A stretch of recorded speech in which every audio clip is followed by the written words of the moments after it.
C'est une joie de venir partager avec vous ce soir.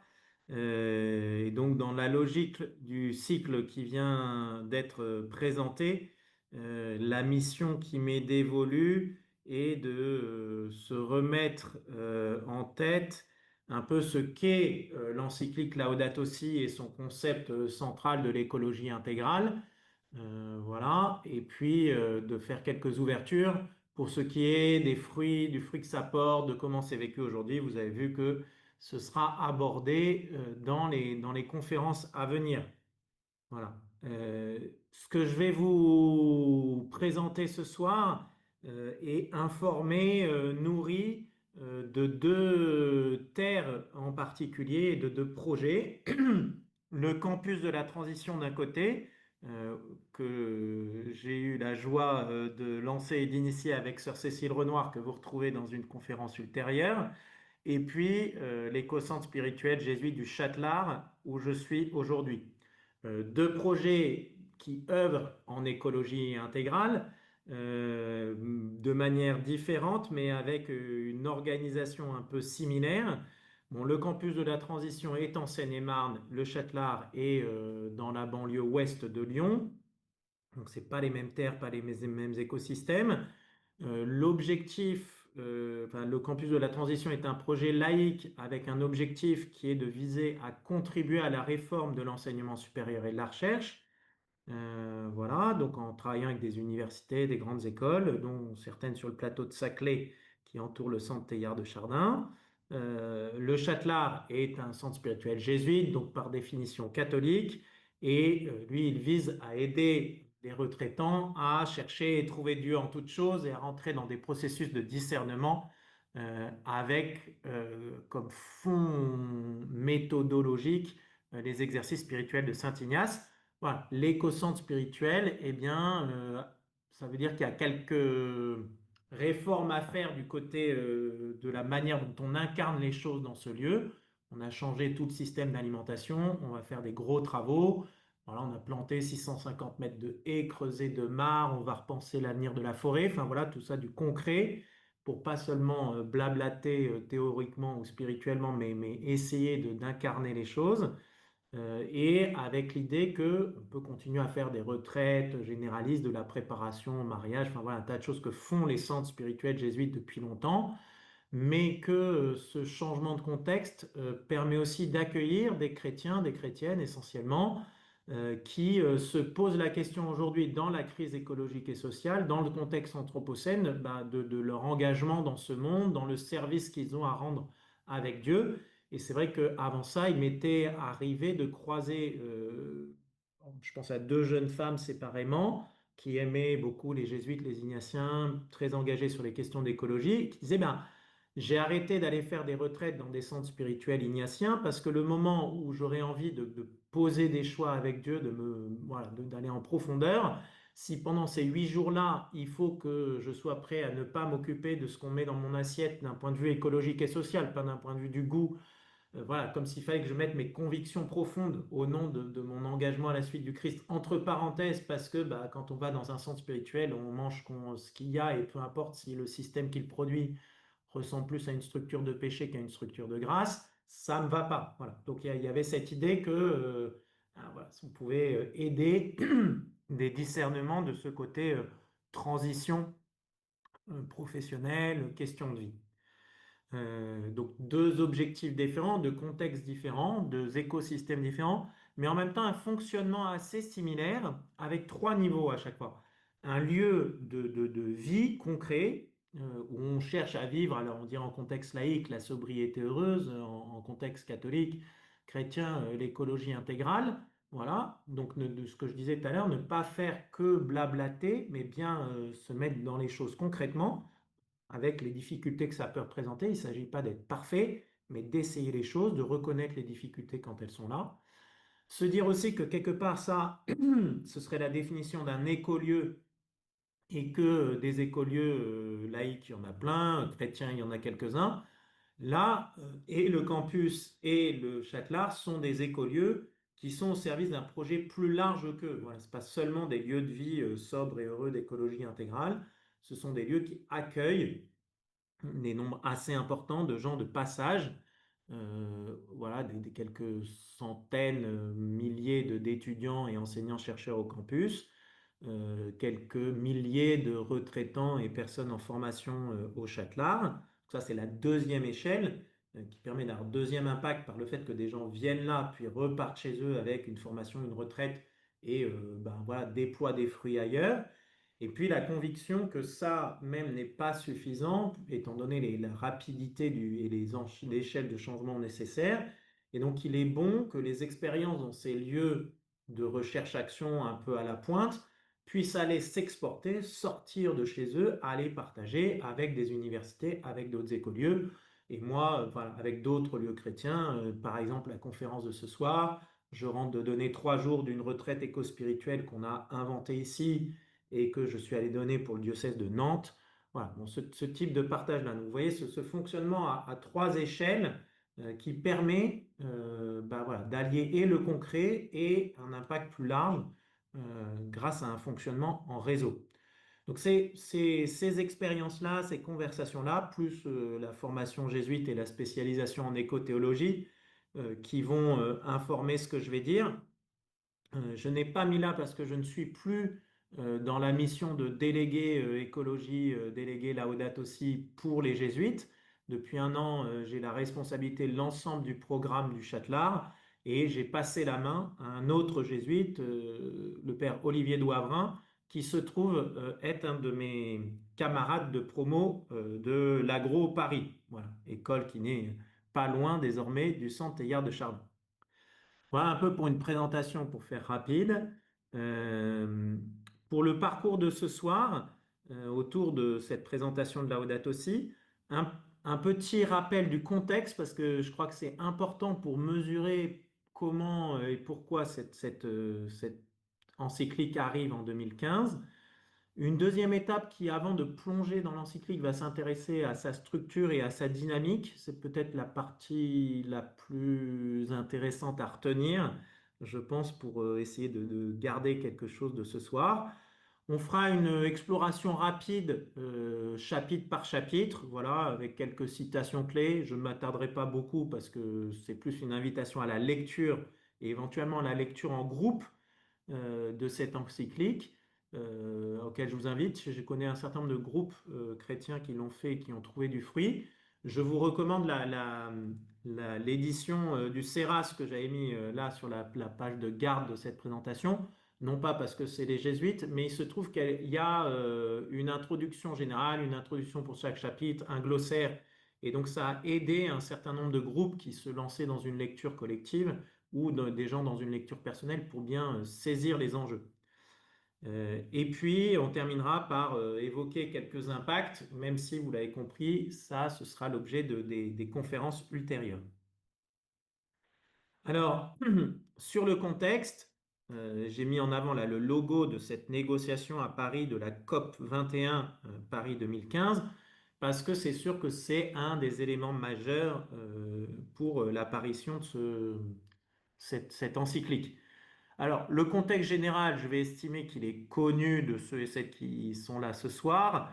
Quand même, pourquoi est-ce que l'Église prend la parole? Bah, parce qu'elle écoute ce qui se passe dans le monde et ce que dit l'Esprit.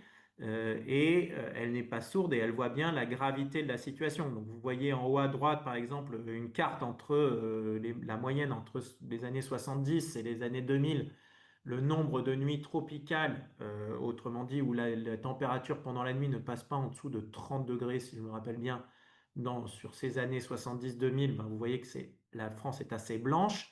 Les projections à 2100, vous voyez que la France devient nettement plus rouge. Donc, enfin, voilà, c'est ce type de changement-là, très concret pour ceux qui ont un peu transpiré cet été pendant la période de canicule, y compris la nuit.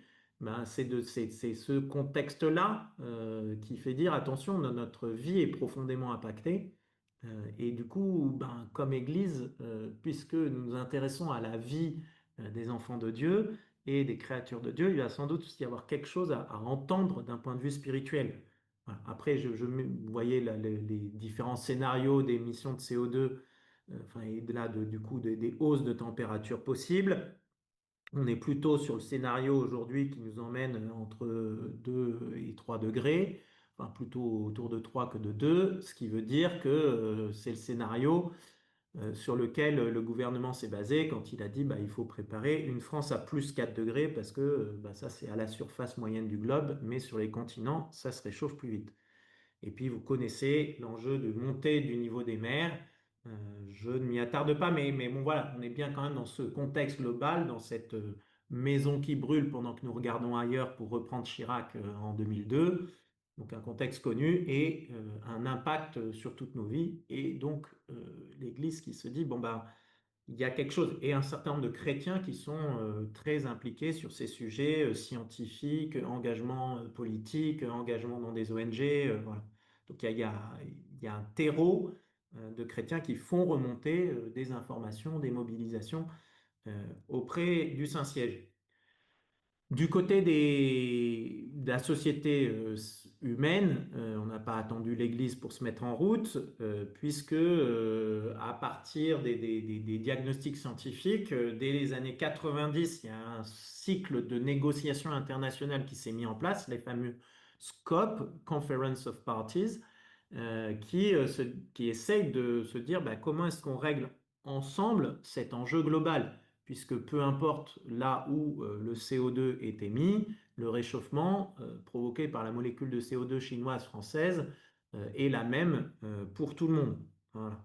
Donc, vous avez ce long cycle, vous voyez, de séries de conférences avec des conférences, on pourrait dire, réussies et d'autres moins réussies. Vous avez peut-être dans mémoire l'échec relatif de la COP de 2009 à Copenhague.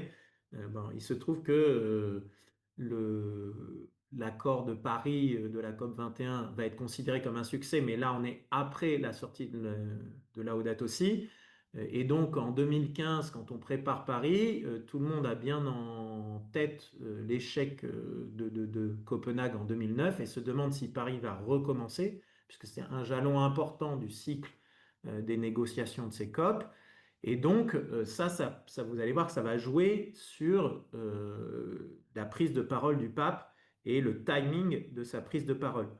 D'autant que vous voyez à côté là, la COP curve qui vaut ce qu'elle vaut, mais où on regarde la succession des COP année après année et les émissions de CO2 au niveau mondial année après année.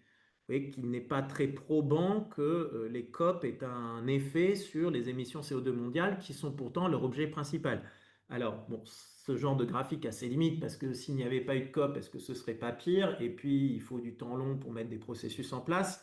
Voilà, le temps est supérieur à l'espace, nous dirait le pape François. Mais quand même, c'est un peu ce contexte et cette petite musique de l'incapacité internationale à se mobiliser et à agir vraiment sur cette question qui règne dans les années 2013-14 qui précèdent la COP 21 à Paris.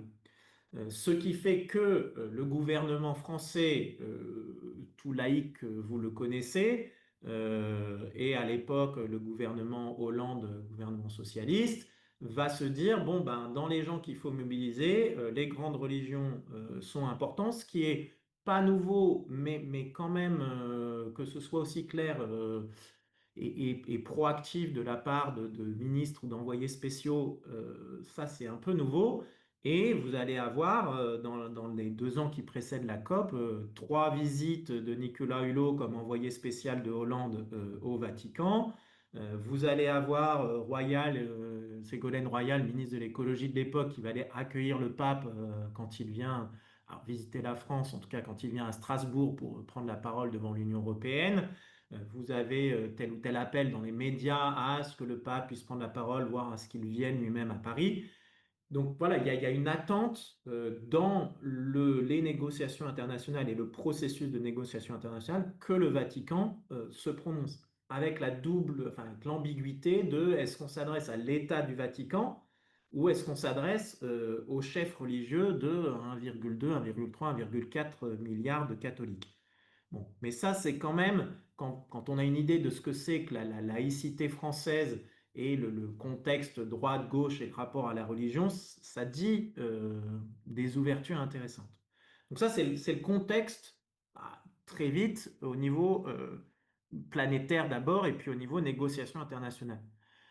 Dans l'Église, le contexte, c'est que les questions sociales, et le pape va insister en disant Laudato Si est une encyclique qui fait partie du corpus des encycliques sociales, eh bien, il y a depuis la fin du 19e, depuis Léon XIII et Rerum Novarum, tout un corpus de textes qui s'appelle la doctrine sociale de l'Église, qui vise à, pour l'Église à contribuer au débat, non pas à donner un programme politique, mais à venir éclairer un certain nombre de points de débat dans les sociétés avec des repères tirés de l'Évangile. Voilà. Donc le contexte pour l'Église de préparation de l'encyclique, c'est voilà, de venir enrichir la doctrine sociale de l'Église, mais du coup aussi de tenir compte de tout ce qui a pu être dit précédemment.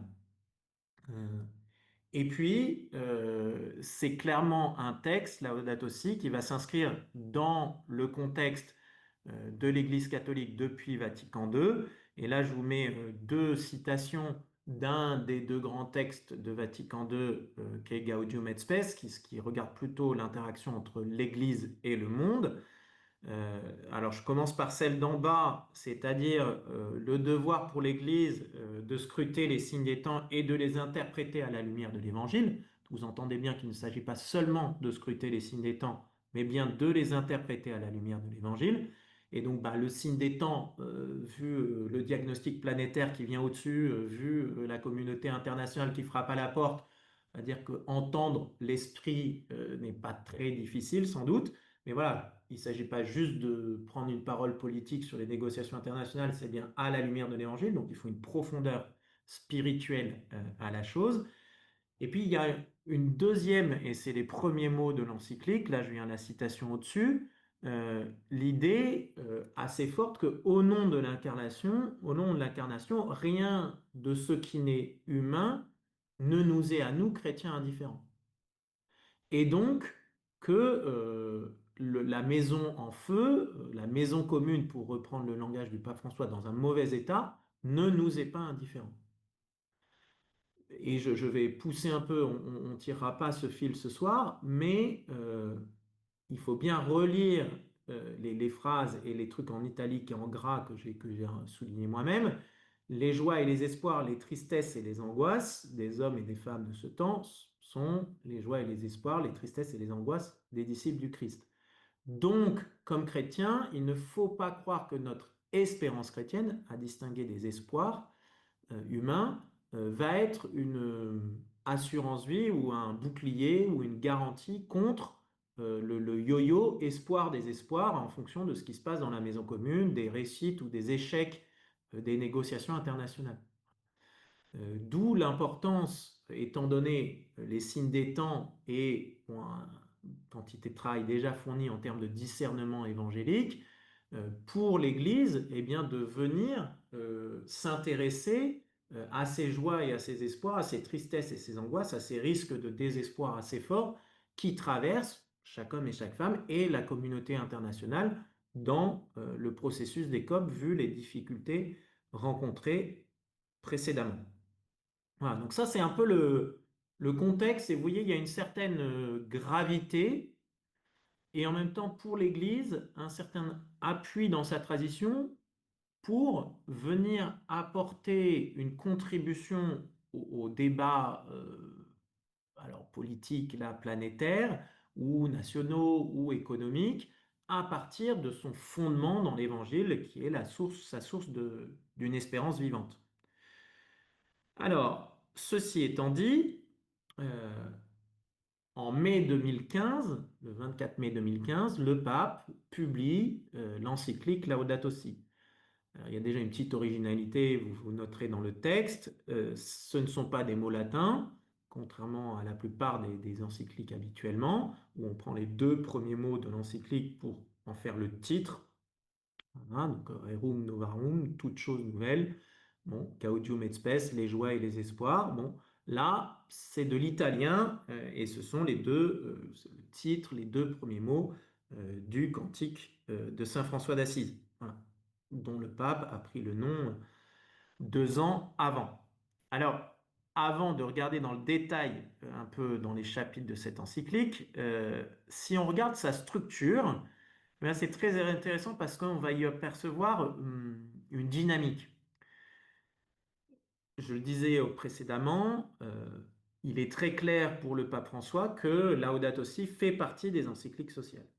Et la doctrine sociale de l'Église, que cette encyclique rejoint, s'est construite avec cette approche que vous connaissez peut-être de la méthode voir, juger, agir, qui a structuré le développement de la doctrine sociale de l'Église depuis Léon XIII. Euh, Voir, c'est regarder ce qui se passe sur la situation que je veux considérer, la condition ouvrière, l'état de la maison commune. Bon. Deuxième étape, juger, non pas au sens de condamner ou de rendre justice, mais de juger, de discerner en profondeur, voilà, au-delà dans ce que je vois, quelles sont les causes profondes, donc d'exercer un discernement en profondeur, pour ensuite, troisième étape, pouvoir agir de manière la plus ajustée possible. Donc, dans Laudato Si, vous retrouvez assez clairement ces trois étapes, voir, juger, agir. Euh, Ce qu'il y a d'intéressant, c'est qu'à chaque, enfin, pardon, ce qu'il y a d'intéressant, c'est qu'au niveau d'agir dans le chapitre 5, euh, le pape va proposer quelques lignes d'orientation et d'action et il va structurer ce chapitre avec 5 dialogues. Il va proposer le dialogue comme manière d'agir. Mais ce n'est pas inhabituel pour Pape François d'allier parole et action. Il va en fait lui-même s'appliquer cette invitation au dialogue dans le développement de Laudato Si. Et en fait, à chaque étape, vous pouvez voir les chapitres impairs 1, 3, 5 comme se mettant à l'écoute du monde, à l'écoute de ce qui se passe dans la maison commune, plutôt avec les sciences pour décrire ce qui se passe dans la maison au chapitre 1, plutôt avec la philosophie et l'anthropologie pour aller aux racines de la crise dans le chapitre 3, et plutôt avec les questions politiques, économiques dans le chapitre 5. Et puis, ayant écouté, tout bon dialogue commence par l'écoute, eh bien, se retourner vers la tradition chrétienne, vers les Écritures, vers la tradition de l'Église, pour, au chapitre 2, bah, aller voir ce que nous offrent comme ressources les Écritures. Au chapitre 4, pouvoir, à la hauteur des enjeux du chapitre 3, formuler une réponse chrétienne, et c'est là que l'écologie intégrale va apparaître. Et puis, en termes d'action, inviter les chrétiens en particulier à agir du côté de l'éducation et de la spiritualité.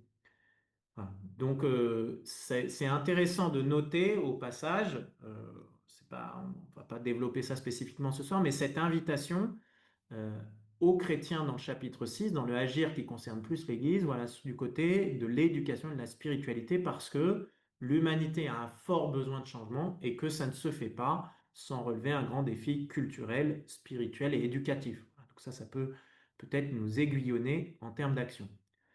L'apport majeur de Laudato Si, c'est ce concept d'écologie intégrale. Alors, de manière très intéressante, avant d'entrer chez les Jésuites, après mes études d'ingénieur agro, j'ai bossé 2 ans dans un cabinet de conseil sur les questions de développement durable. Un peu après Laudato Si, je rencontre des anciens du cabinet, une ancienne collègue qui était dans les négociations internationales, dans l'organisation avec l'équipe française et qui me dit, non-croyante, nous avons vu un impact du texte de Laudato Si par d'abord les pays à majorité catholique et les négociateurs catholiques qui ont un peu plus accepté des choses, enfin, voilà, on leur sortait une meilleure volonté. Et puis surtout, elle dit, ben, en fait, au niveau international, la parole du pape est la parole d'un chef d'État. Et donc, elle peut être reprise en termes diplomatiques avec le poids d'une parole de chef d'État et pas d'un ministre de l'écologie ou d'une ONG. Et ce qui avait marqué la communauté internationale, c'était ce clameur de la terre, clameur des pauvres. Il n'y a pas deux crises séparées, mais une seule, écologique et sociale. Et ça, c'est revenu visiblement dans les négociations internationales, de même que l'image de la maison commune. Bon, donc cette clameur de la terre, clameur des pauvres est une manière courte de retenir ce qu'est l'écologie intégrale. Il y a une manière plus riche qui est de dire, en fait, c'est une proposition de rentrer dans une vision relationnelle du monde où nous sommes invités à prendre soin de quatre relations fondamentales qui tissent notre existence, à moi-même, voilà, aux autres humains, à mes frères et sœurs humains, à la création et à Dieu. La relation à Dieu n'étant pas sur le même plan que les autres, puisque pour les chrétiens, elle est la source qui crée les trois autres et leur lieu d'accomplissement final dans l'éternité de Dieu. Voilà. Donc c'est cette vision relationnelle qui définit l'écologie intégrale le mieux et qui va permettre de donner toute sa profondeur et un certain nombre des fruits de l'encyclique.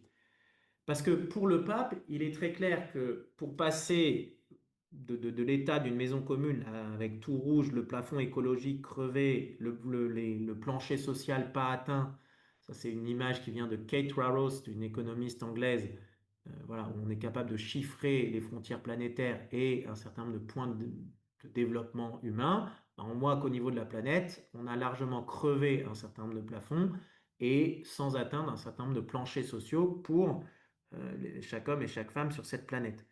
Et le pape va dire, bah, ça vient d'une vision du monde. Vous voyez Charlie Chaplin en train d'inspecter sa machine. Voilà, une vision du monde où on a considéré le monde comme une machine, voilà, qu'on peut contrôler, découper en petits morceaux et puis remonter et optimiser. Alors le pape ne jette pas du tout le progrès scientifique. Il a de belles pages un peu émues sur la beauté d'un avion qui vole dans la Laudato Si. Mais il dit, on voit bien, vu l'état de la maison commune où ça nous a amené, qu'il est temps de changer de vision du monde. On a déjà changé de vision du monde. Et il s'agit d'en changer pour bah, revenir habiter entre le plafond et le plancher. Et c'est là qu'il dit, bah, à la machine, qui a été l'image dominante, il faudrait substituer une image de fond qui est de contempler le monde, de voir le monde comme un tissu de relations vivantes. Je zappe ça, excusez-moi. Je reviens quand même dessus, pardon. Ce qui est, ça, parce que ça peut sembler un peu planant, mais vous allez voir que ça a des exemples très concrets. Je vous laisse faire le petit exercice pour vous, mais si vous regardez l'animal qui est à gauche de votre écran, vous voyez peut-être une vache. Les plus agros d'entre vous ou ceux qui ont voyagé diront, ah, c'est un zébu. Euh, et je suis prêt à parier pour avoir fait ce sondage bien, je pense maintenant une centaine de fois, que parmi vous, il y en a peut-être 10% qui ont vu une vache vivante dans la semaine qui vient de passer, et il y en a peut-être 1% qui a touché une vache vivante dans la semaine qui vient de passer. À l'inverse, il y a sans doute bien 80 ou 90% d'entre vous qui, dans la semaine passée, ont mangé du bœuf. Donc votre premier mode de relation, puisqu'on est dans cette vision relationnelle avec l'animal qui s'appelle vache ou zébu, c'est sous la forme du steak haché dans votre assiette. C'est une certaine manière d'être en relation. Pour la vache, ça veut dire un certain nombre de choses. Voilà. Euh, à l'inverse, cette même vache, euh, en fait, sa photo est prise en Inde. Pour 70% des Indiens, ils peuvent voir plein de choses, animal sacré, cause d'embouteillage que vous voulez, mais pas un steak haché sur pâte. Et ça vient pas je sais pas quoi, d'une vision scientifique et autre. C'est informé par leur vision religieuse du monde. De même que nous, le fait de manger de la viande ne pose pas de problème, vient de notre vision culturelle, vous voyez. Donc, quand on dit enfin, quand le pape dit il y a un enjeu à changer de vision du monde, de passer d'une vision du monde comme une machine à une vision du monde relationnelle, c'est pas seulement un truc planant de philosophie ou de théologie. Regarder la vache, savoir si c'est une machine à produire des protéines animales ou si c'est un animal vivant avec lequel je peux être en relation, voir une créature de Dieu du même créateur que moi avec lequel je suis invité à établir une certaine mode de relation, ben, ça change un peu les manières concrètes d'être en relation avec elle. Vous pouvez appliquer ça dans d'autres domaines, soit la neige, soit d'autres êtres humains.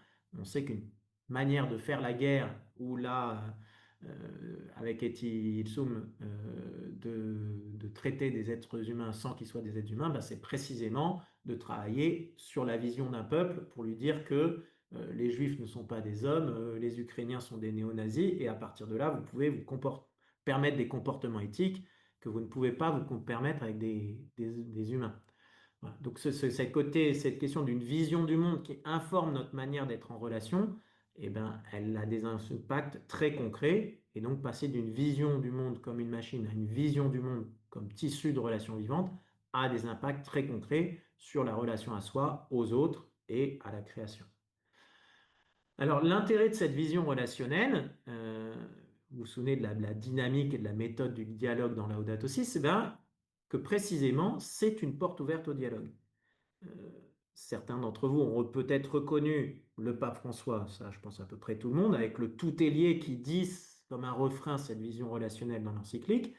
Mais il se trouve que l'encyclique a été saluée par des gens un peu inattendus dans notre contexte français. Vous avez un Edgar Morin, 104 ans aujourd'hui, chercheur, philosophe, champion de la pensée complexe, communiste, résistant, athée, dont le refrain aura été relié, relié, relié au cours de sa vie, et qui fait une longue interview à la Croix à la sortie de Laudato Si pour dire que pour lui, ce texte est un des textes fondateurs de la civilisation de la reliance qu'il appelle depuis longtemps. Bon, ça n'arrive pas tous les jours qu'un intellectuel athée salue la sortie d'une encyclique, déjà qu'il l'ait lu. Euh, et puis vous avez Delphine Bateau, donc on se rappelle Hulot Royal là, Delphine Bateau, aussi gouvernement Hollande, qui en 2017, 2 ans après Laudato Si pour lancer son mouvement à gauche, publie un petit manifeste pour une écologie intégrale. Je pense que depuis le début de la doctrine sociale de l'Église, je ne sais pas si en France, un homme ou une femme politique de gauche ou de droite a jamais lancé son mouvement politique en reprenant un concept venant ou au moins fortement popularisé par une encyclique pontificale. Je n'ai pas d'exemple, à part celle-là. Et c'est un peu inattendu. Delphine Bateau n'est pas une grenouille de bénitier. Alors, dans son manifeste pour une écologie intégrale, elle prend la vision relationnelle du monde. Et vous voyez que dans les 3 relations dans cette citation, ben, il n'y en a que 3 et pas 4. Il ne s'agit pas de dire que tout le monde est pareil, youpla boum, le monde des bisounours. Mais c'est quand même pas banal, cette ouverture et ce dialogue possible avec un certain nombre de gens engagés sur le terrain sur ces questions plus récemment ou depuis longtemps. Je pense que là, il y a quelque chose dont on peut se réjouir. Le dialogue qui a permis de construire l'encyclique provoque un dialogue qui est continu. Et ça, c'est vrai, là, on pourrait dire dans le contexte français, philosophique ou politique. C'est vrai aussi dans le contexte œcuménique et interreligieux. Alors, il faut être conscient que l'Église catholique a une dette sur ces questions envers l'Église orthodoxe. Euh, D'abord avec Jean-Paul II et la signature avec le patriarche Bartholomé de la Déclaration de Venise en 2001. Et puis, après, le dialogue entre Benoît XVI et le patriarche Bartholomé, et encore le dialogue entre François et le patriarche Bartholomé. Donc voilà, avec l'Église orthodoxe d'un point de vue œcuménique, un gros point de convergence, mais des points de convergence qui ont été accueillis et salués par d'autres religions. J'oublie le nom de ce rabbin juif représentant de la communauté juive dans une des commissions ONU sur les questions interreligieuses, ou le Dalai Lama qui se retrouve d'une manière ou d'une autre, qui trouve un écho de leur propre pensée, de leur propre tradition religieuse dans cette vision relationnelle proposée par le pape. Donc là encore, ça veut dire que l'encyclique est sortie largement en dehors des cercles de l'Église et qu'elle a été plutôt bien accueillie avec la volonté, la possibilité de continuer un dialogue. Voilà, donc retenir de ça cette vision relationnelle du monde proposée par Laudato Si et la dynamique de dialogue que le pape s'est appliqué lui-même pour construire cette encyclique et qui porte du fruit avec un dialogue qui se continue. Et quelque part, le fait qu'on célèbre ces 10 ans de l'encyclique et notre conférence de ce soir est une forme de continuation de ce dialogue initié dans Laudato Si et aussi du temps qu'il faut pour changer une vision du monde, avoir une conversion en profondeur. Alors maintenant, je vais faire une plongée rapide, chapitre par chapitre. J'ai mis là une représentation de la couverture de Laudato Si, illustrée par Yann Arthus Bertrand. Vous connaissez Yann Arthus Bertrand, La Terre fut du ciel, photographe très connu en France au moins. Fondation Good Planet à Paris. Bon, Yann Arthus Bertrand a grandi en contexte chrétien, n'est plus chrétien aujourd'hui, se définit pas athée, mais plutôt agnostique.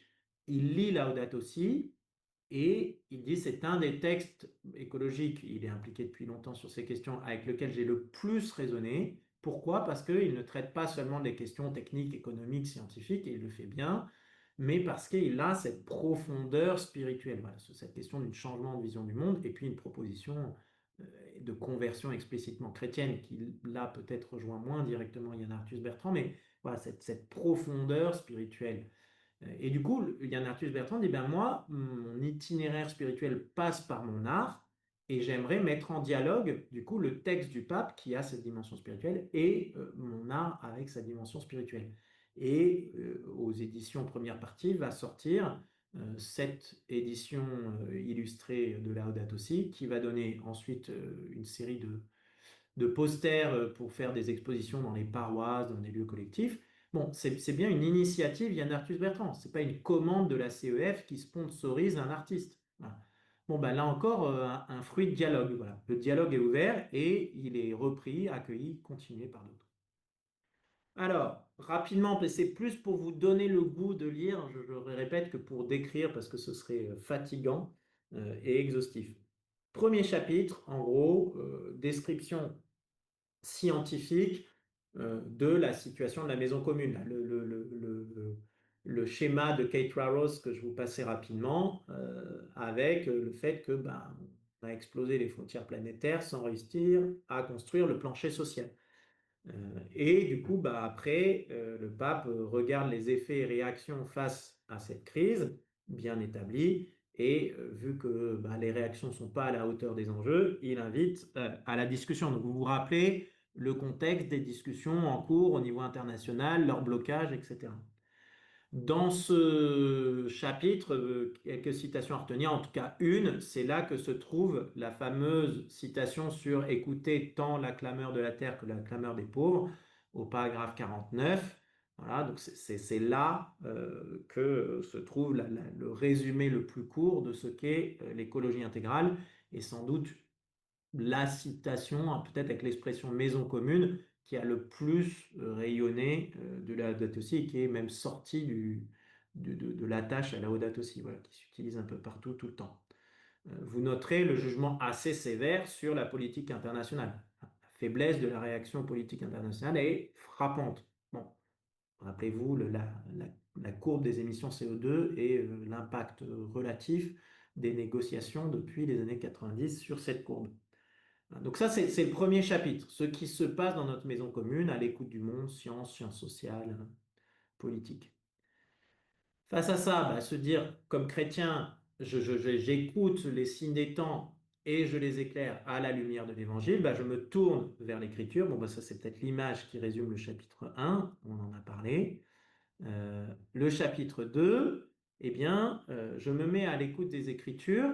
Et alors, ce qu'il y a d'intéressant, c'est qu'à l'écoute du monde, le pape va entendre une critique qui est faite au judéo-christianisme avec le verset de soumettre et dominer en Genèse 1 comme une des sources profondes de la crise écologique et sociale. Et ça va amener le pape à reprendre toute une interprétation de Genèse 1 et 2, mais aussi à reconnaître que certains chrétiens, voilà, vous voyez la citation du paragraphe 67, s'il est vrai que parfois nous, les chrétiens, avons mal interprété les Écritures, c'est quand même pas banal qu'un pape, et pas dans un discours de coin de conférence dans une encyclique, dise, nous les chrétiens avons mal interprété les Écritures. Alors il y a parfois, mais reconnaître que on a pu se tromper dans l'interprétation des Écritures, c'est quand même pas tous les jours, quoi.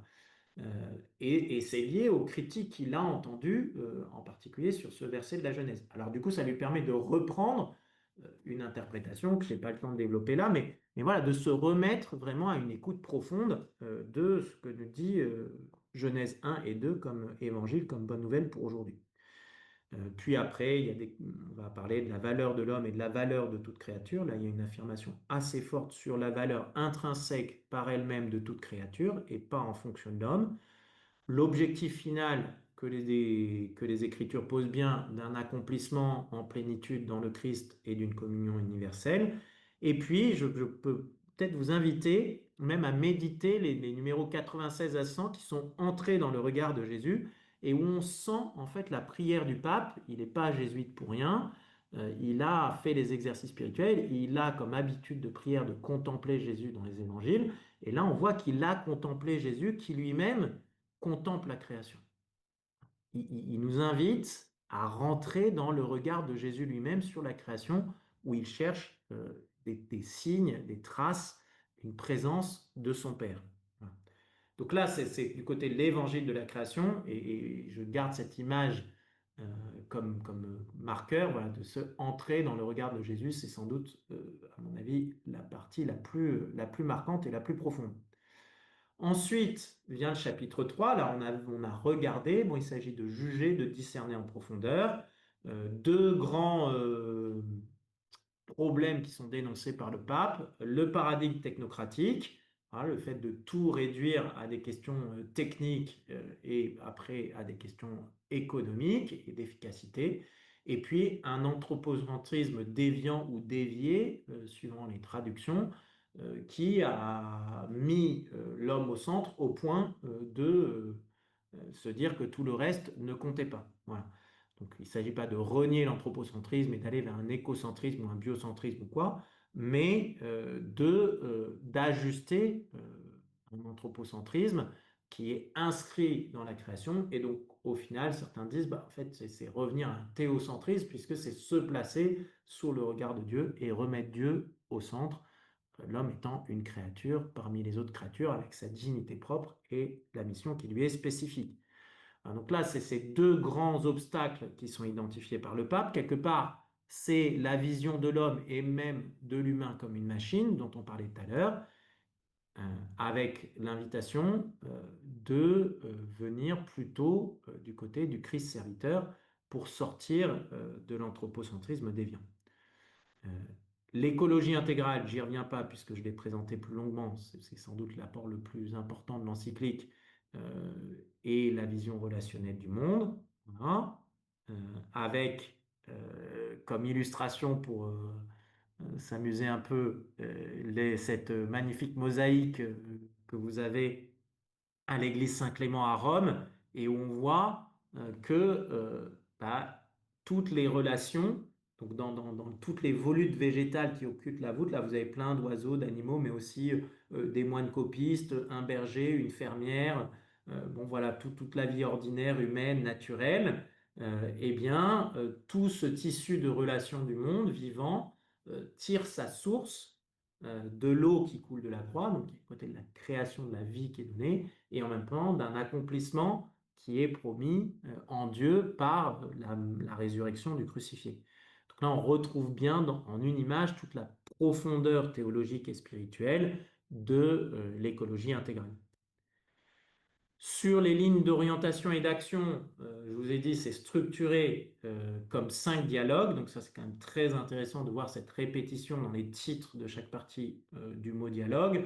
Je ne rentre pas dans le contenu, mais vous voyez qu'il s'agit de faire dialoguer la politique internationale et les questions environnementales. On est sur le sujet de la COP, de faire dialoguer les politiques nationales et locales. Donc là, on est avec le principe de subsidiarité, en particulier chez les catholiques. Le dialogue et l'invitation à la transparence, donc à une mode de prise de décision qui allie les deux.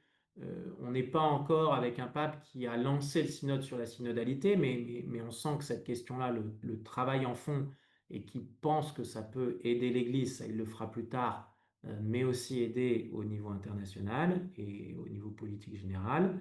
Et puis l'invitation à la dialogue entre politique et économie et entre religion et science. Voilà, donc ça, on est dans la partie agir. Euh, bon, bah, voilà. Une contribution au dialogue, le pape intervenant à l'ONU dans l'enceinte de la politique internationale par excellence. Et puis, j'ai évoqué déjà cette idée que pour les chrétiens, peut-être il y a deux champs spécifiques d'action que sont l'éducation et la spiritualité, l'éco-spiritualité, la spiritualité écologique.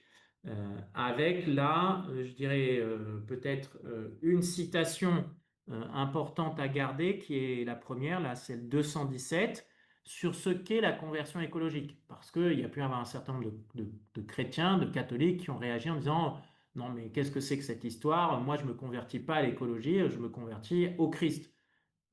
Oui, on est tout à fait d'accord. Lisez le texte, c'est exactement ce que dit le pape. Il vient de dire que certains chrétiens se moquent gentiment sous prétexte de pragmatisme, d'ironie de ceci, de cela, et surtout pour ne pas bouger. Et il continue en disant, ils ont donc besoin d'une conversion écologique. Et qu'est-ce que c'est que cette conversion écologique? Qui implique de laisser jaillir toutes les conséquences de leur rencontre avec Jésus-Christ sur les relations avec le monde qui les entoure, sur les trois champs relationnels. Donc on est bien d'accord, il ne s'agit pas de se convertir à une idéologie du moment, il s'agit de laisser rayonner notre rencontre avec Jésus-Christ jusque dans nos trois champs relationnels, à nous-mêmes, aux autres et à la création. Voilà. Personnellement, j'aime beaucoup une des dernières phrases de l'encyclique, celle qui est en 244, Marchons en chantant, que nos luttes et notre préoccupation pour cette planète ne nous enlèvent pas la joie de l'espérance. S'il n'y avait pas ça, je dois dire que la mission serait un peu lourde à porter. Voilà. Et j'ai la joie, à l'éco-centre spirituel du Châtelard, dont vous voyez quelques photos, de vivre cette question de l'éducation et du développement, surtout d'une éco-spiritualité chrétienne, parce que nous avons de quoi dans notre tradition. Et puis, il va être temps de finir avec la dernière étape sur les impacts de Laudato Si, mais je ne ferai qu'aborder les choses, puisque vous aurez d'autres conférences pour développer dans ce cycle. Eh bien, d'abord, je vous ai évoqué que l'encyclique a été utilisée, a contribué, c'est loin d'être la seule source, mais a contribué à une COP 21 réussie. Voilà, là, c'est le moment du coup de marteau final et l'accord sur l'accord de Paris et l'objectif de maintenir le réchauffement global de la planète largement en dessous de 2 degrés et autant que possible en dessous de 1,5 degré. Voilà, vous savez que nous avons dépassé le 1,5 degré. Donc, de ce côté-là, on dépasse le seuil minimal qu'on s'était donné, ce qui n'est pas sans conséquence, par exemple, pour un certain nombre de petits États insulaires du Pacifique qui vont disparaître de la carte. Voilà, ça c'est clair, net et précis. On a passé 1,5 degré et avec le hausse de niveau de la mer, ils sont déjà en train de disparaître et c'est acté, ils disparaîtront. Donc c'est pas, voilà, c'est pas glorieux, mais on en est là. En tout cas, là, on arrive à s'entendre sur un objectif commun et donc du coup sur les conséquences que ça devrait avoir en termes de réduction des émissions de CO2. Mais ça, c'est laissé aux COP d'après qui, elles, malheureusement, ne sont pas un grand succès sur rendre concret cet engagement de Paris. Et donc, 7 ans plus tard, le pape, alors que la COP28 a lieu à Dubaï cette année-là, où il voulait se rendre mais où il n'a pas pu pour raison de maladie, il publie une exhortation, donc un texte qui a un moindre poids magistériel qu'une encyclique, mais qui reprend en synthétique Laudato Si avec moins de profondeur spirituelle, mais un langage encore plus remuant pour les décideurs politiques et économiques, en disant on n'y est pas du tout. On n'y est pas du tout. Il faut vraiment se mettre à l'action. Voilà. Si vous n'avez pas encore lu Laudato Si et que vous dites que c'est quand même un peu gros, vous pouvez lire Laudate Deum, c'est nettement plus réduit. Ça, c'est déjà un bon résumé et un bon encouragement. Voilà. Y compris envers certains catholiques, le pape dit, je suis assez étonné de croiser encore aujourd'hui des catholiques qui me disent que toutes ces questions de réchauffement climatique sont une vaste blague. Bon, visiblement, Trump n'a pas lu Laudate Deum. Voilà. Mais c'est bien, quand même assez rare qu'un pape, 7 ans après une encyclique, qui est quand même un texte de poids dans l'enseignement de l'Église, trouve nécessaire de reprendre la parole sur le même thème, mais ça dit bien et l'urgence et l'échec international. À l'inverse, sur le terrain, depuis Laudato Si, et vous allez en entendre parler dans les prochaines conférences, donc je passe très rapidement, on peut constater une vraie conversion, loin d'être complètement parfaite et tout à fait à la hauteur des enjeux, mais il y a des vraies choses qui se passent dans nos paroisses, dans nos diocèses. Vous avez des mouvements internationaux comme le mouvement Laudato Si qui s'est monté, qui organise les rencontres là, de 3 jours en ce moment à Castel Gandolfo. Et puis en France, l'Église verte, le mouvement Lutte et Contemplation. Enfin voilà, vous avez, et là, la photo des référents écologie intégrale des diocèses. La moitié, deux tiers des diocèses en France ont un référent ou une équipe de référents internationaux. Et ça avait été une grande joie de les accueillir au Châtelard. Euh, donc ça, c'est dans les impacts. Laudato aussi a eu un impact. Enfin, je veux dire, le pape s'est pas arrêté. J'évoquais Laudate Deum en direct comme continuation de préoccupation du pape. Ça s'est aussi lié avec d'autres textes. Querida Amazonia après le synode sur l'Amazonie. Et puis l'autre encyclique, on peut dire la sœur jumelle de Laudato Si, qui est Tous Frères, Fratelli Tutti, qui est sur la question sociale, de l'amitié sociale, de la fraternité humaine dans cette maison commune. Voilà. Comment faire émerger cette humanité, cette fraternité humaine qui va prendre soin de la maison commune dans Laudato Si. Et puis, je terminerai là-dessus avec le pape Léon. Alors, j'ai préparé cette présentation, on n'avait pas encore les paroles de cet après-midi. Là, vous aviez le pape Léon en train d'inaugurer le Borgo Laudato Si le 5 septembre. Donc, le Borgo Laudato Si, c'est un projet voulu par le pape François. Vous savez que les papes ont l'habitude d'aller prendre leurs vacances à Castel Gandolfo, à 1 heure de Rome, où il y a 25 hectares de jardin et puis des terres agricoles. Le pape François a voulu que les terres agricoles, les 30 hectares de terres agricoles et 20 des 25 hectares du jardin deviennent un Borgo Laudato Si, donc un centre d'expérimentation d'agroécologie, de formation aux enjeux d'écologie intégrale et de recherche côté éco-spiritualité. Donc nous avons le Châtelain, un grand frère à Castel Gandolfo que j'aimerais bien aller voir.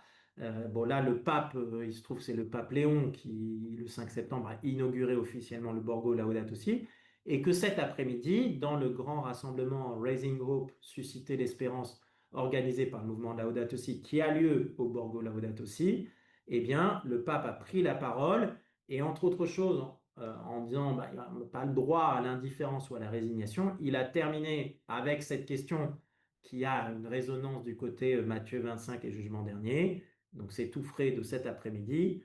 Dieu nous demandera si nous avons cultivé et pris soin du monde qu'il a créé, Laudato aussi, et si nous avons pris soin de nos frères et sœurs, on peut entendre Fratelli Tutti, quelle sera notre réponse? Voilà, on peut dire que le pape Léon s'inscrit pleinement dans la suite du pape François. Il assume l'héritage de Laudato Si.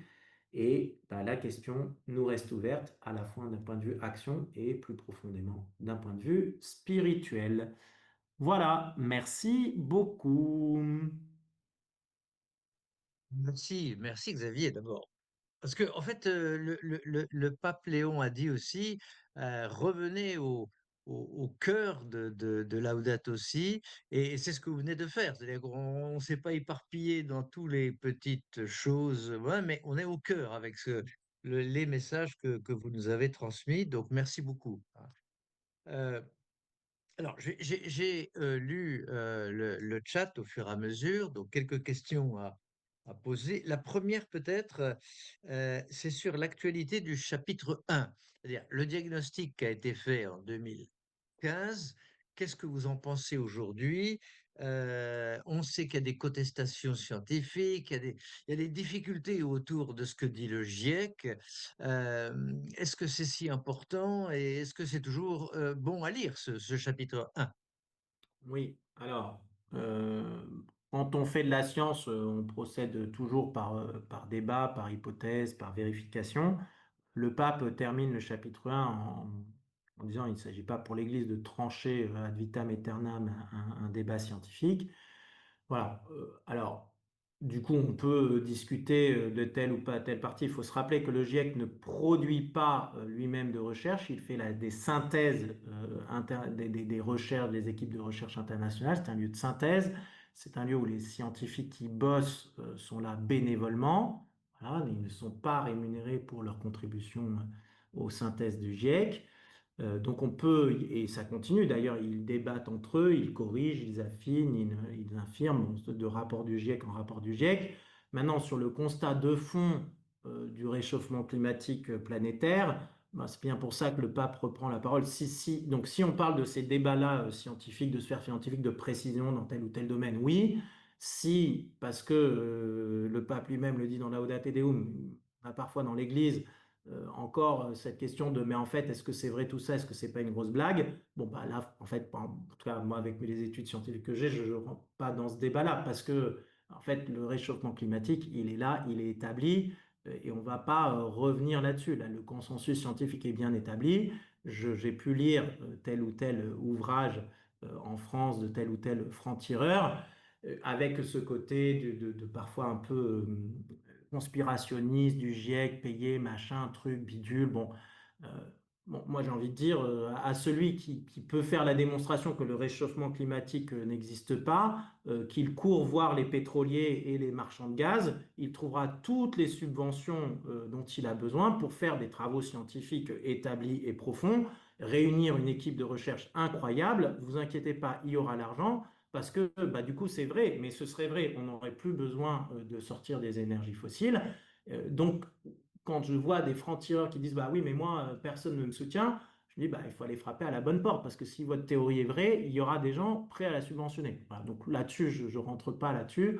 Après, on peut débattre d'un sujet ou d'un autre, mais moi, je n'aurais souvent pas le niveau scientifique pour le faire. Voilà. Je pense qu'on peut partir, et si jamais certains se disent, lisez le tout début de la Laudate Deum, qui se dit, bah, le pape dit, je suis désolé, je suis obligé de reprendre la démonstration parce que visiblement Laudato Si et le consensus international n'a pas l'air de suffire, donc il serait c'est un exercice de pédagogie. Bon, que celui qui a des oreilles pour entendre, qu'il entende.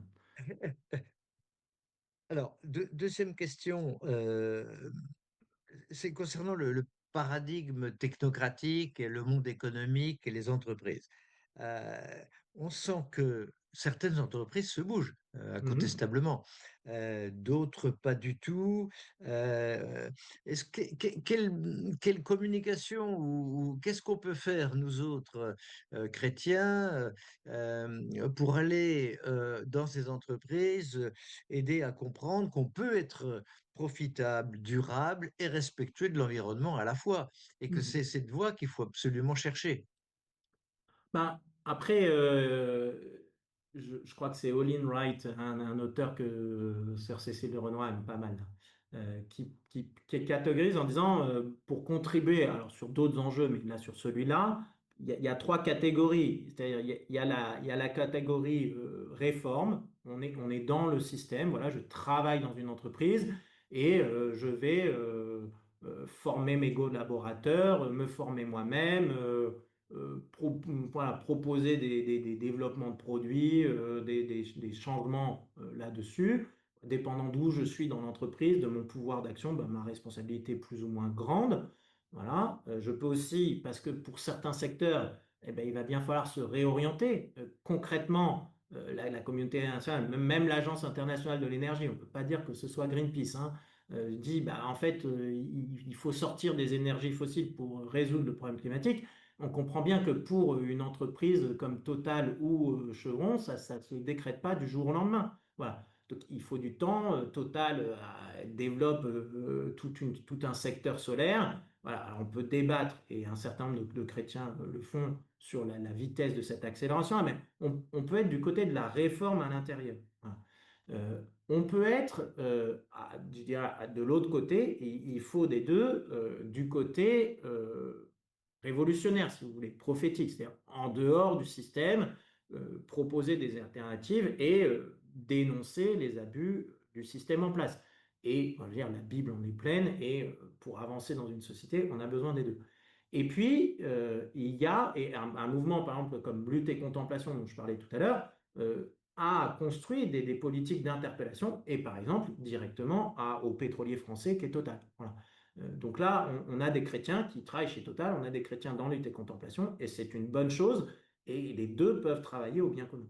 Et puis, il y a une catégorie au milieu qui est de travailler aux interstices, c'est-à-dire comment je ne me sors pas du système et en même temps, je ne suis pas directement impliqué. Et pour prendre un exemple, je dirais le campus de la transition est aux interstices. Alors lui, par vis-à-vis du monde universitaire, il n'est pas à la réforme, ce n'est pas des gens qui travaillent dans une université, il n'est pas sorti du système sur des trucs alternatifs de savoir, pas quoi. mais c'est une association, un petit truc léger, indépendant, et en même temps qui va dialoguer avec les révolutionnaires pour voir les expériences qui jouent là et les choses intéressantes, et en même temps pouvoir intervenir dans des universités, proposer des nouvelles pédagogies. Voilà. Donc, aujourd'hui, comme chrétien, ben, voilà, suivant nos caractères, nos histoires, nos talents, on peut être invité à être dans les trois. Peut-être que comme chrétien, il faudrait qu'on évite de dire tout de suite que le frère ou la sœur humain, mais mettons là le frère ou la sœur chrétien qui n'est pas dans le même club que nous, n'a rien compris à l'évangile. On peut jouer à ça. Voilà. Et puis après, il y a la conscience de chacun. Et il se trouve que dans une maison comme ici, on peut avoir typiquement un père de famille, 40 ans, 20 ans de carrière, 45 ans, 20 ans de carrière dans l'aéronautique, réalisation de un, questionnement sur la place de l'avion et les perspectives de développement de l'avion que l'entreprise lui vend pour pouvoir continuer à croître et à payer son salaire et se dit, bon, ben voilà, les talents que Dieu me donnait et le reste de vie, non pas je jette tout l'avion et tout ça, c'est le diable incarné, mais moi, je sens que l'appel de Dieu m'amène ailleurs. Voilà. Bon, et il faisait une formation, il a passé 6 mois chez nous de stage, ou d'autres, ça va être sur une retraite de discernement. Voilà. Donc c'est aussi une question après pour chaque chrétien aujourd'hui, en conscience, de se dire, bah, étant donné ce que je connais de la situation de la maison commune, et les engagements de telle ou telle entreprise, voilà, je peux changer d'entreprise, je peux passer dans d'autres modèles ou je peux continuer à contribuer dans l'entreprise où je suis aujourd'hui. Et diriez-vous que Gaël Giraud, que vous devez sûrement connaître, à un certain moment est allé trop loin dans le côté révolutionnaire, ou comment vous le situez dans ces Je, catégories? je pense on a été 3 ans en communauté avec Gaël ensemble, une année pleine, et puis après les 2 années, j'étais au campus de la transition, donc je rentrais une fois par semaine. Euh, bon, moi, ce que j'entends de Gaël, je ne suis pas économiste, donc de temps en temps, j'ai du mal à suivre tous les débats. Mais on peut dire que l'impact qu'il a eu, le fait que le gouvernement lui proposait d'être chef économiste à l'AfD, enfin, quand on est chef économiste à l'AfD, on n'est pas un dangereux révolutionnaire communiste, sinon on vous confie pas d'être chef économiste de l'Agence française de développement. Voilà. Donc je pense pas qu'il y ait de choses révolutionnaires. Maintenant que dans certains débats, et puis surtout dans certaines prises de parole publiques les dernières années, enfin en particulier dans la dernière campagne électorale, euh, le côté caricatural des débats présidentiels assez réducteurs et amener Gaël à des paroles peut-être trop simplistes, je veux bien le croire. Voilà. En tout cas, que ça D'accord. peut être choquant pour certains. Mais aujourd'hui, il continue à contribuer aux recherches dans ce domaine-là. Si ce qu'il racontait était complètement délirant, on peut imaginer que le monde académique l'aurait mis sur la touche assez rapidement. Alors, autre question, c'est sur les quantités de normes, de contraintes qu'on met alors aux entreprises, mais aussi aux propriétaires d'un logement. Alors, résultat, je ne loue plus mon appartement, c'est trop compliqué. Donc, en essayant de bien faire, on pose des problèmes à un deuxième niveau, parce que le locataire ne trouve plus de logement, parce que je sais pas quoi. Enfin, donc, ces normes qu'on veut appliquer et qu'on veut multiplier sont souvent contre-productives d'un point de vue écologie intégrale. Hum, Oui, euh, vrai, et besoin de simplification de normes pour être en train de m'occuper d'un permis de construire de ma petite échelle et avoir suivi d'autres choses au campus, je vois assez bien. Maintenant, est-ce que c'est contre-productif? Euh, il n'y a qu'à lire avant les histoires d'interdiction de location des passoires thermiques, les rapports de la Fondation Abbé Pierre ou d'Emmaüs maintenant sur le mal logement en France pour voir que ce n'est pas l'interdiction des passoires thermiques qui a provoqué la crise. Voilà. Le mal logement et l'augmentation du mal logement en France, c'était avant ça. Donc, faut remettre les choses à leur place. c'est pas ça qui crée le problème. Donc, est-ce que c'est contre-productif? La question, c'est pourquoi le système avant n'a pas été capable de résoudre le problème. Voilà. Donc, ni du mal logement, ni du coup là-dedans de la location entre autres de passoires thermiques dans les critères de mal logement. Voilà. Euh, donc, qu'une norme fasse flop, c'était tout à fait possible, et qu'il faille la réformer, qu'il faille l'enlever, c'est tout à fait possible. Mais il faut bien comprendre que un certain nombre de normes arrivent parce que un secteur ne bouge pas. Et j'ai travaillé 2 ans dans un cabinet de conseil développement durable avant de rentrer chez les Jésuites. Toute une partie du monde professionnel que j'ai pu voir consistait à dire, dans les années, bah, c'était 2009-2011, consistait à dire, bah, pour le développement durable, ne faites pas de loi, ne faites pas de normes, on va faire des best practices par secteur industriel, et vous allez voir, et c'était vrai, enfin, les industriels sont ceux qui connaissent le mieux le secteur de leur marché. Bon, bah, 10 ans plus tard, le moins qu'on puisse dire, c'est que 10 ans, 15 ans de politique de best practice et de pas de normes produisent un résultat relativement faible. On l'a vu sur les courbes tout à l'heure. Donc, qu'à un moment, on se dise, bah, on essaie une autre politique qui est la norme, est-ce que ça va mieux marcher? Je ne sais pas. Mais qu'on essaye ces politiques-là, c'est quand même pas stupide, quoi. Ouais, c'est pas normal. Ok, alors dernière question du chat et après on ouvrira, on donnera la parole et que peut-être la plus difficile. C'est que si on vous comprend bien, euh, le fait d'être chrétien devrait nous inciter à 300% à avoir cette conversion écologique, puisque c'est comment vous avez dit, une conséquence ou un jaillissement de la conversion au Christ. Bien. Mhm. Et pourtant, on croise, vous l'avez rappelé, et on peut tous en témoigner, je crois, des tas de chrétiens qui sont sceptiques, qui n'ont pas envie de s'embêter avec ça ou qui ont d'autres problèmes. Après tout, pourquoi pas, hein, je veux dire, parfois on peut comprendre, mais en tout cas, oui, il y a toutes ces belles réalisations et ces groupes qui ont fait une vraie dynamique. Et pourquoi il y a quand même tant de gens qui sont restés côté?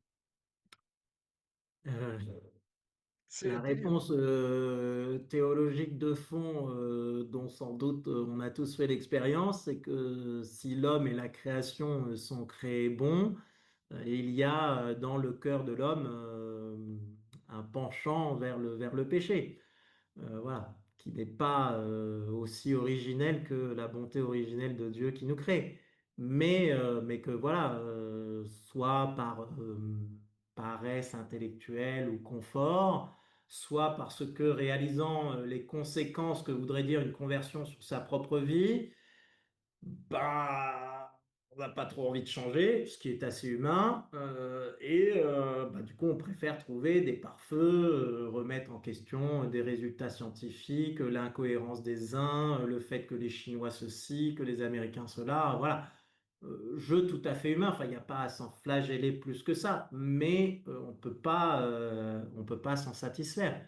Et moi, je dois témoigner que je suis assez touché au Châtelard ou encore là, dans les 3 jours de retraite pour le diocèse de Nantes, dans les retraites éco-spirituelles chrétiennes qu'on donne, mettons que sur 300 personnes qui viennent dans des formats assez différents par année, il y en a une bonne moitié, mettons 60%, qui sont voilà, des catholiques pour la majorité, engagés déjà sur les questions d'écologie et qui viennent en disant en fait j'ai besoin d'un ressourcement spirituel profond pour tenir mon engagement. Et souvent qui disent, bon, ici, je peux être, alors soit dans une retraite en silence, mais sinon dans les temps de session avec des séances de groupe, ici, je peux être catho et écolo, parce que avec les cathos, je peux pas être écolo, et avec les écolos, je peux pas être catho. Donc ici, je peux être plein. Bon. Mais, bon, ça, c'est une chose. On a aussi 10% de gens qui viennent, qui sont très loin de l'Église, qui ont quitté l'Église ou qui ne connaissent pas l'Église, mais que la crise écologique et sociale met en crise personnelle, en quête de sens, en quête spirituelle de manière très vague, et qui sont tout à fait prêts à écouter ce que les chrétiens ont à dire, du moment qu'ils agissent, voilà, qu'ils ne font pas que blablater en sortant leur petit livre vert, Laudato Si. Bon. Et puis il y a 30%, et cela me touche beaucoup, de catholiques qui viennent en disant, je suis pas sûr de tout comprendre. Il y a une partie là-dedans qui me semble être une néodéologie avec laquelle je suis mal à l'aise, des discours politiques qui ne sont pas, qui me laissent pas tranquille. Et en même temps, j'entends l'appel à la conversion que me lance l'Église. Et souvent, j'ai autour de moi voilà, un fils qui décide de changer d'orientation, des questions de changement de modèle en entreprise, un filleul qui annonce qu'il va se marier mais qui ne veut pas d'enfant. Voilà, des choses de terrain proche qui font dire, bon, c'est pas seulement du blabla, c'est pas seulement un parti politique, ceci, machin, il y a quelque chose de plus profond. En même temps, moi, c'est pas par les discussions économiques et machin où je sens mal ça. Il y a un enjeu de conversion, donc je viens ouvrir la porte à l'écoute de l'Esprit de Dieu. Ce que je trouve remarquable. Je me dis, en tout cas, moi, pour l'instant, dans ma vie, je crois que je n'ai jamais fait une retraite sur un point où je me dirais, bah, c'est pas très clair, je vais aller faire une retraite sur ce thème précis pour ouvrir la porte à un appel à la conversion. Donc ça, je trouve ça très touchant. Et je crois que là, il y a une réponse euh, à ce constat, c'est que oui, il peut y avoir des stratégies de déni, de contournement, de ceci, mais je pense que de pouvoir proposer justement une spiritualité chrétienne profonde, une éco-spiritualité chrétienne profonde, enracinée dans l'Évangile, peut être un moyen voilà, d'initier cette conversion et que beaucoup, la majorité des chrétiens et chrétiennes aujourd'hui qui pratiquent, voilà, qui ont eu un attachement au Christ, sont prêts, en fait, pour peu que ce soit pas d'abord des questions économiques ou techniques, mais bien voilà, bah, cette rencontre du Christ qui va porter du fruit, et non pas sous le mode de tu dois, mais bien sous le mode de l'élan de la Voilà, suite du c'est ça. Christ qui donne vie. C'est ça. Je crois que c'est le point clé. Enfin, dans tout ce qu'on a pu lire sur le chat, il y avait beaucoup de ça. C'est comment sortir du côté soit je suis coupable, soit j'ai peur, soit c'est du punitif, c'est encore des contraintes. Donc, toutes ces choses, finalement, des sentiments négatifs. Comment un peu baisser du côté des sentiments négatifs pour reprendre pied sur le positif avec la joie et l'espérance dont vous parliez, quoi. C'est tout l'enjeu. Mhm. On n'y arrive pas toujours très bien. Bon, arrêtons-nous arrêtons-nous là. Donc, s'il y a une ou deux questions, nous pouvons les prendre. Il est juste 22 heures. On ne va pas en prendre 40, hein, mais dans ce cas-là, je crois que Delphine vous a donné le. Soit vous levez la main avec, soit vous ouvrez votre micro et ça devrait marcher. Alors d'ici que les internautes cliquent sur la réaction, effectivement, pour lever la main, on a eu une question sur les questions-réponses qui disait de Denise, que pensez-vous du terme anthropocène pour décrire l'époque que nous vivons? L'Église reconnaît-elle ce parti pris scientifique de description pour l'époque humaine? Alors, l'Église n'a pas pris position sur Anthropocène ou pas Anthropocène. On parle de est-ce que nous sommes rentrés dans une nouvelle ère géologique où les humains seraient reconnus comme la force géologique majeure de transformation de la planète. Le débat a tranché purement en termes de géologie. Il est dans le bureau international de l'Union des géologues, enfin, j'oublie le nom scientifique précis, qui y a, si je ne me trompe pas, l'an dernier, ils font une réunion tous les 10 ans, et l'an dernier a dit, bon, bah, nous n'avons pas encore trouvé le marqueur, il faut un marqueur qui recouvre l'ensemble de la planète, etc., qui permettent de qualifier l'entrée en Anthropocène. Ce qui veut, ils disent pas, on n'y est pas. Ils disent, bon, d'un strict point de vue scientifique de notre domaine géologique, il nous manque ce marqueur. Maintenant, le fait qu'aujourd'hui, les humains ont une capacité de transformation majeure sur la planète, euh, est-ce qu'on appelle ça anthropocène en termes géologiques, mais disons que l'avantage du mot anthropocène, c'est qu'il dit en un mot crise écologique et sociale quelque part. Bon, un ordre de grandeur, il faut réaliser que chaque année, nous humains, aujourd'hui, nous trimballons à travers la planète 2 fois plus de sable que tous les grands fleuves réunis. On voit bien qu'on joue à égalité, dans les mêmes ordres de grandeur, là c'est le double, mais un ordre d'égalité qu'un phénomène géologique de fond qui façonne la planète, qui est l'érosion et le transport de sédiments par les fleuves. Voilà. Donc, l'Église n'a pas à se prononcer là-dessus. Les géologues à qui ça appartient ont dit pour l'instant, il n'y a pas le marqueur, ce qui ne veut pas dire qu'on n'y est pas. Ce mot-là, moi, il m'arrive de l'utiliser parce que je trouve qu'il résume un peu l'idée de ce pouvoir sur la planète que nous avons aujourd'hui, euh, pour le bien ou pour le mal. Voilà. Ça pourrait être aussi une magnifique occasion de servir la vie. Alors, il y a une question qui vient d'arriver sur la question du numérique et je peux ajouter l'intelligence artificielle parce que en termes de mangeur d'énergie, pour reprendre l'expression là, c'est absolument énorme. Et alors je précise tout de suite que la conférence du 14 octobre à la CEF aura une partie dédiée à ce sujet-là, hein, c'est-à-dire comment, en quoi l'intelligence artificielle et le numérique pèsent sur la planète en termes d'énergie, de matériaux rares, d'eau, etc., etc. Donc, on va pas faire aujourd'hui cette conférence du 14. Simplement, la question aussi avait une idée qui est de dire, mais qu'est-ce qu'on peut faire la contre d'une certaine manière, nous à titre individuel par rapport à à cette tendance, qu'est-ce qu'on peut faire? Alors, je laisse du coup l'IA de côté, vous aurez une conférence spécifique dessus. Sur le numérique, bon, en termes d'impact environnemental, il faut réaliser que l'impact du numérique est pour moitié lié à la fabrication des terminaux, donc le téléphone, l'ordinateur. Donc la meilleure pratique, c'est de prolonger la vie de ces appareils et de ne pas... les Français changent en moyenne tous les 18 mois de téléphone portable. Ça, Ah, c'est du délire. Alors oui, il y a de l'obsolescence programmée et autres, mais enfin, sur 18 mois, non.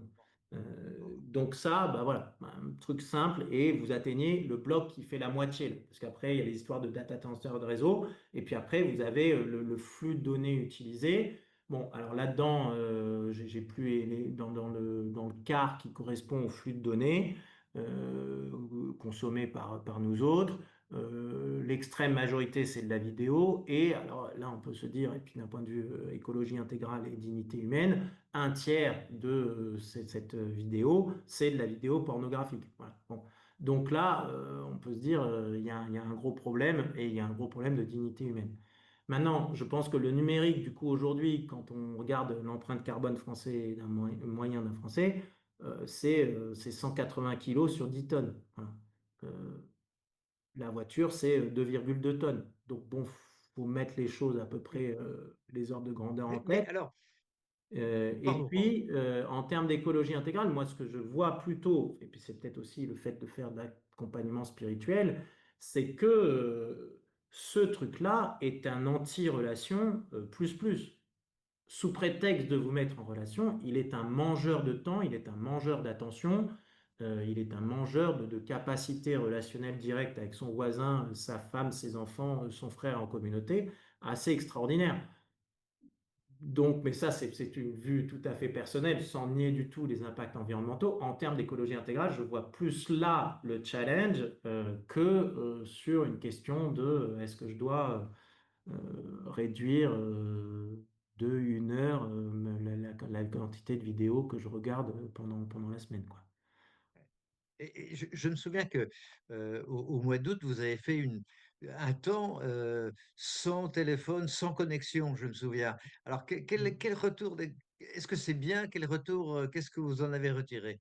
Alors moi, ça fait longtemps que je fais ça, 2 jours par mois, toujours dans notre retraite annuelle de 8 jours. Et puis là, allez, de plus en plus, les vacances, ça veut dire décrocher les boîtes mail et décrocher les réseaux sociaux.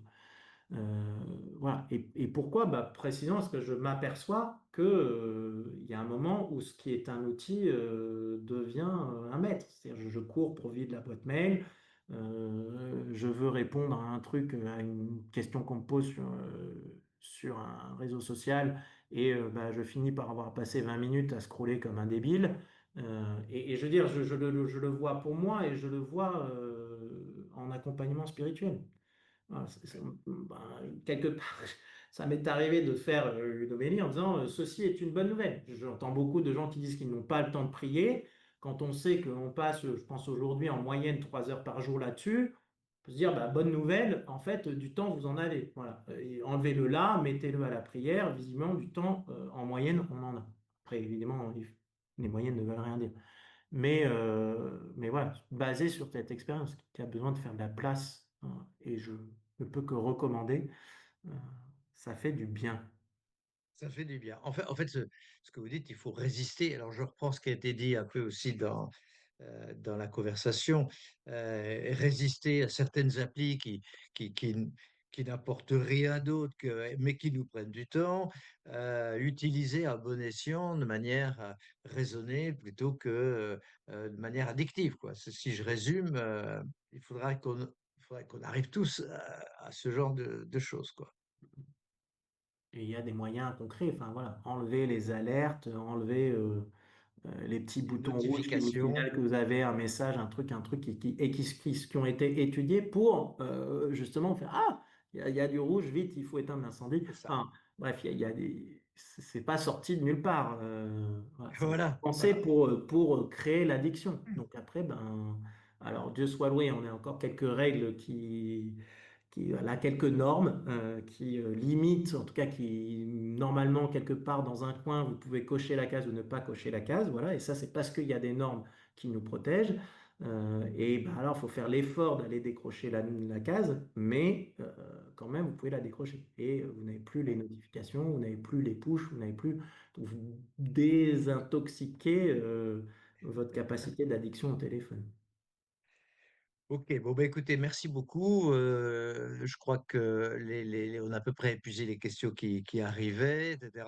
Donc, en termes de conclusion, est-ce que vous nous proposez quelque chose? J'aimerais bien, si vous pouvez être tout petit peu sur joie et espérance. J'ai beaucoup aimé ce que vous avez mis en évidence tout à l'heure. Et je crois que c'est ça dont on a besoin. La conversion, elle se fait pas sous des contraintes punitives. Elle se fait sur quelque chose de plus profond. Mm, mm. Peut-être que l'invitation, je vais faire mon jésuite moyen, sera un exercice spirituel. Je vous ai parlé de cette mosaïque de Saint-Clément. Vous retrouvez des photos assez facilement en ligne. Euh, voilà. Peut-être que prendre un temps de contemplation de cette mosaïque et de la source de notre espérance chrétienne. La source de notre espérance chrétienne, c'est la résurrection du crucifié. Et là, vous en avez une image et de la vie qu'elle donne. Voilà.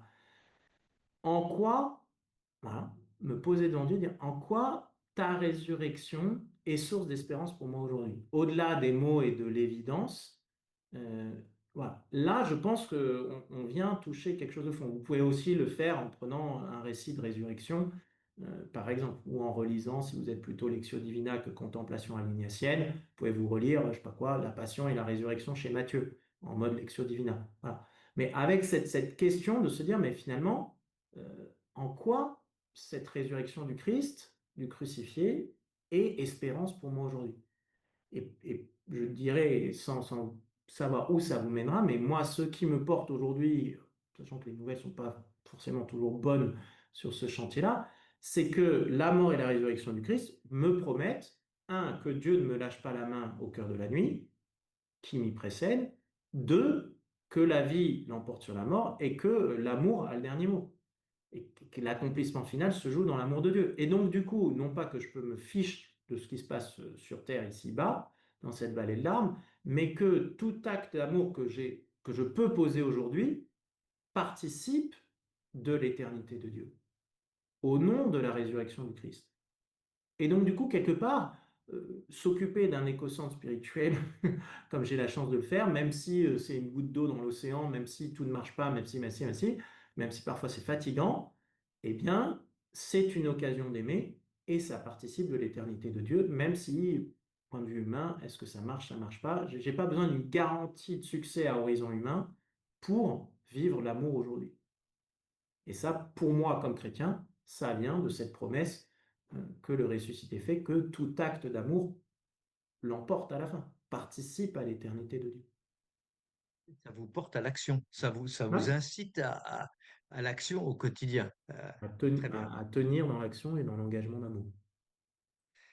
Bon, eh bien, écoutez, je crois que sur ces paroles, on va s'arrêter là.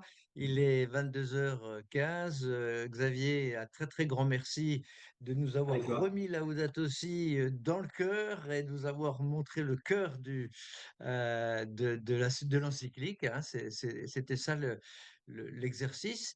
Et donc, je le redis pour tout le monde, poursuivez ce cycle de conférences. La prochaine le 6 octobre, lundi, ça se passera donc à la Défense, Notre-Dame de Pentecôte. Ce sera uniquement en présentiel, j'ai oublié de le dire tout à l'heure, il n'y a pas de distanciel, il faudra venir, et si vous pouvez, la messe à 18h30 avec Monseigneur Rouget. Voilà, merci beaucoup, bonne soirée à tous, au revoir Xavier.